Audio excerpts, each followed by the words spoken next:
Hello listeners, this is the continuing video of Mahabharat audio series. This video will be regarding chapter number 104, The Passing Away of the Three. When Yudhishthira at last gave his consent for Dhritarashtra's retirement to the forest, Dhritarashtra and Gandhari went back to their residence and broke their fast. Kunti sat with Gandhari and they ate together. Dhritarashtra asked Yudhishthira to sit by him and gave him his last blessings. Then the old man stepped out and, with his hand resting on Gandhari's shoulder, slowly walked out of the city on his journey to the forest. Gandhari, who, because her lord and husband was blind, gave up the use of her eyes and wrapped her face with a napkin all her life, placed her hand on Kunti's shoulder and slowly walked along, thus guided. Kunti had decided in her mind to go with Gandhari to the forest. As she walked on, she was speaking to Yudhishthira.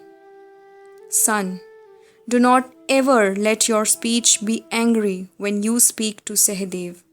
Remember with love Karn, who died a hero's death on the battlefield. He was my son, but I committed the crime of not disclosing it to you. Look after Draupadi with unfailing tenderness. Do not ever give cause or grief to Bhim, Arjun, Nakul and Sahadev. Keep this ever in mind, son. The burden of the family is now wholly on you. Dharmaputra had till then believed that Kunti was accompanying Gandhari only for a distance to say goodbye to her. When he heard her speak thus, he was taken aback and was speechless for a few minutes. When he recovered from the shock, he said, Mother, not thus. You blessed us and sent us to battle. It is not right you should now desert us and go to the forest. Yudhishthira's entreaties were however of no avail. Kunti held to her purpose.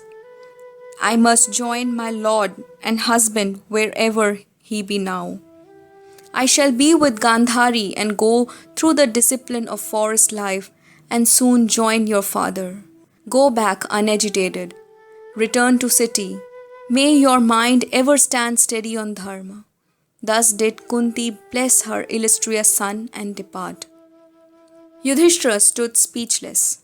Kunti went on her way, looking back occasionally at him and her other sons. Each with hand on the shoulder of the other, this picture of the three elders of the tribe wending their way to the forest, leaving their sons behind, is painted by the poet so vividly that it fills the reader with solemn grief, as if the parting happened in his own family now.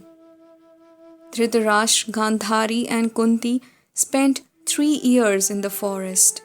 Sanjay was with them. When one day Dhritarashtra finished his ablutions and returned to hermitage, the forest had caught fire. The wind blew and the flames spread everywhere. The deer and the wild boars ran in herds hither and thither and rushed madly to the pools.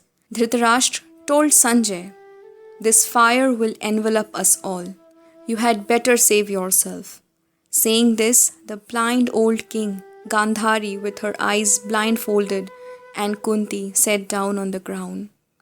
The three of them facing eastwards in yoga posture and calmly gave themselves up to the flames.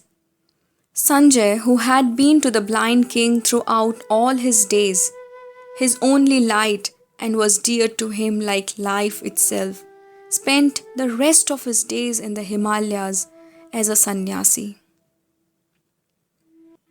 Chapter 104 finishes here. Keep listening Mahabharat audio series in the next videos.